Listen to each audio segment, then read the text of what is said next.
Es curioso. Nuestro cerebro, ante una situación de estrés, actúa como lo haría hace 20.000 años. Me explico.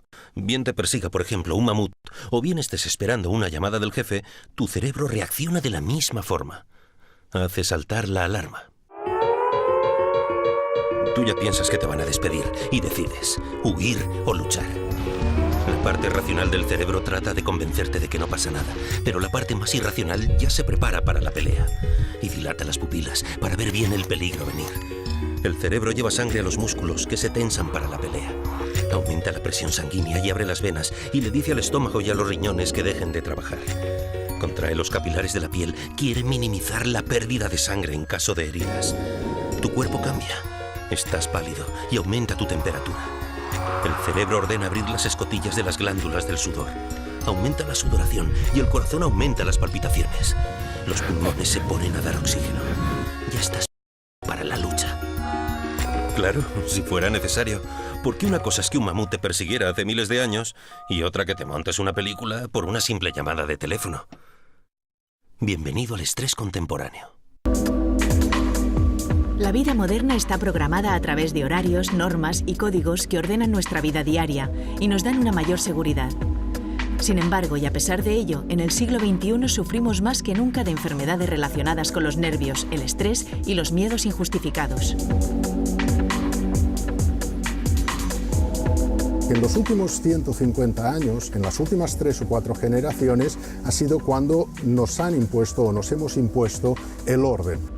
Teniendo en cuenta los tiempos de la evolución, los tiempos biológicos, nuestro organismo no ha sido capaz todavía de adaptarse a ello. Y esto es lo que muchas veces genera este desajuste o genera estas reacciones desproporcionadas. Y hay un ejemplo claro, cuando tenemos una mesa que está ordenada o una mesa que está totalmente desordenada, con papeles, bolígrafos, lápices.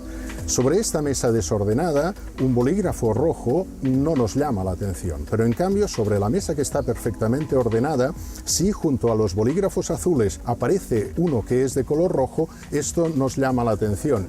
En la vida actual más o menos sucede lo mismo. Cuando hay algo que sale del orden o cuando no podemos cumplir con este orden, entonces nos podemos preocupar, nos podemos poner ansiosos.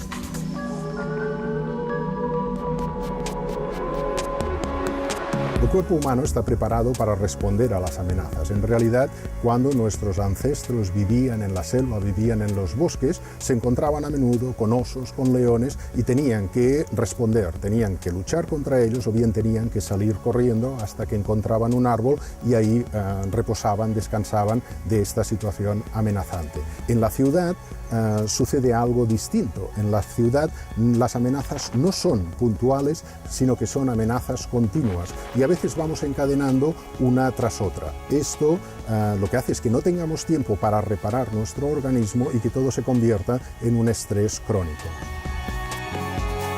Vivimos como cuando en el ordenador tenemos muchas pestañas abiertas al mismo tiempo. Queremos hacerlo todo a la vez, no nos concentramos en nada en concreto y nos colapsamos. Es como si nuestro cerebro fuera un embudo, que tiene un tope, y cuando lo rebasamos sufrimos de estrés. Ante una situación estresante, nuestro organismo produce una hormona que se llama cortisol. Es la sustancia que nos permite correr más, que permite que el corazón bombee más sangre, incluso que nos permite no sentir tanto el dolor de una herida ocasional que nos podamos producir. Si nuestro organismo fabrica cortisol, ¿no será también capaz de fabricar otras hormonas que puedan revertir sus efectos? ¿Como un antídoto ante el estrés? De la misma manera que nuestro organismo segrega cortisol cuando sentimos estrés, se ha descubierto que existen otras hormonas capaces de relajarnos y producir en nosotros una sensación de bienestar. Entre ellas destaca la oxitocina. Pero, ¿acaso podemos inducir su fabricación de forma voluntaria? ¿Cómo podemos hacerlo? Se producen situaciones placenteras muy diversas. Por ejemplo, un masaje, una conversación con otra persona, tener relaciones sexuales, etcétera, etcétera. Hay un experimento muy curioso. Se escogió a varias mujeres y se les pidió que se prepararan para hacer una exposición en público Y a la mitad de estas mujeres se les pidió además que su pareja les hiciera un masaje en la zona cervical, un masaje relajante, y que hablara con ellas de manera tranquila. Pues bien, se observó que estas mujeres tenían unos niveles de oxitocina más elevados y en cambio unos niveles de cortisol mucho más bajos. La oxitocina no solo nos relaja, sino que también nos ayuda a aumentar nuestra confianza y a relacionarnos mejor con los que nos rodean, lo cual, a su vez, puede servirnos para reducir el estrés. En un experimento se hizo que un grupo de personas jugaran a un juego de riesgo. Algunos de ellos habían inhalado esta hormona por spray. Como consecuencia de ello, arriesgaron más en el juego. Es decir, que confiaron más en la buena fe del resto de contrincantes. A principios de la década de los 80, en la revista Science se publicó un artículo interesante. Unos médicos siguieron a unos pacientes durante su postoperatorio y observaron una cosa. Los pacientes que estaban en una de las habitaciones cuya ventana daba a una pared de ladrillos donde se veía el edificio de enfrente, se recuperaban más lentamente que otros pacientes que estaban en las habitaciones conjuntas desde donde se veía la copa de los árboles de un jardín que había enfrente del hospital. Parece ser que la risa también puede ayudarnos a reducir el estrés. De hecho, tenemos una tendencia natural a fijarnos en las caras sonrientes y su expresión se contagia con facilidad. Reírnos relaja la musculatura y nos permite estrechar lazos con los que nos rodean. En un experimento se demostró que 60 minutos diarios de comedia televisiva podían reducir los niveles de cortisol en los espectadores.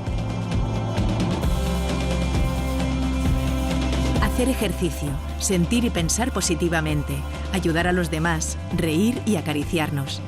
Más que una receta para salvarnos del estrés, parece una receta para un mundo mejor.